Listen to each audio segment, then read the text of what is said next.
Hey guys, welcome to Watch Hat Sauce. My name is Lou, and this is a segment that I like to call Lou's Reviews, where I talk about movies that have recently come out. And this week, The Conjuring.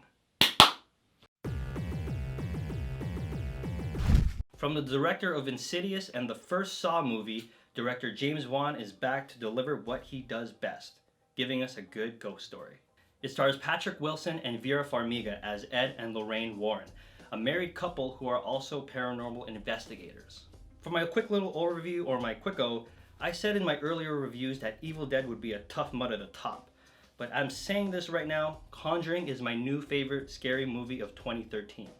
It was very well written, had believable dialogue with believable people, human connections, priorities, and relationships. And it wasn't unnecessarily or excessively stupid. Evil Dead was able to hide and subdue it really well because it was awesome. Not too many scary movies out there have the 1-2 punch of being scary and having cinematic quality. Sound, visuals, writing, acting, editing, The Conjuring was the full package deal and it should not be missed. Now, let's elaborate, shall we? Now, The Conjuring is apparently based on a true story about the Warren family and their controversial careers in the 1960s, but none of their cases compare to the Perron family case that takes place in 1971 in Rhode Island. The Conjuring can be split into two parts, the less scary building up part to the fucking scary part. James Wan does an excellent job of just getting under your skin and just tickling you with enough information to foreshadow you on what's really about to come.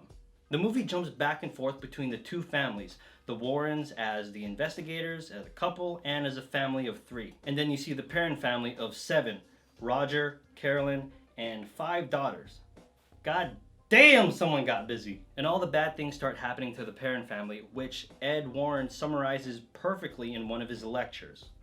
Infestation, oppression, and possession. So Carolyn, played by Lily Taylor, meets up with the couple and just says, "Please help me, there's something going on with my family." Hearing their plea, the Warrens check out the family and realize that this is the real deal. One of the things I really appreciated was how fast I understood the setting. That's how you know a movie did the job really well with set design and coloring and how they did their hair and their makeup and their clothing, when you notice it right away. James Wan is a really big fan, and I'm a really big fan of that screechy violin.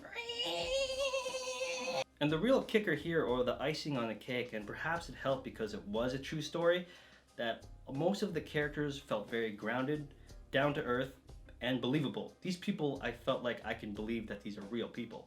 Throughout the movie, you get to know them, you get to hear their values, their morals, and that they care for their loved ones.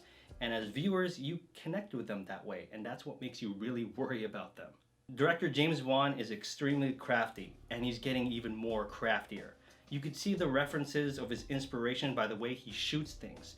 And a good thing about being original is hiding your sources of inspiration, and you can just feel the originality of this. It felt fresh, new, genuinely creepy, and better than I anticipated. 4.4 creepy dolls out of 5. So, another movie that came out this week was Turbo, the one with all the snails. And our friend Tony Rose is going to do a review for that, so be sure to check her out. But if you like what you've seen here, look down below, like and subscribe, and you're good to go. Later. So jumping right into this, the movie was basically a ripoff of The Little Engine That Could. Theo wants to race in like the Indy 500, but he can't because he's a snail. Snails don't do that. Who wants to watch a snail race against a car?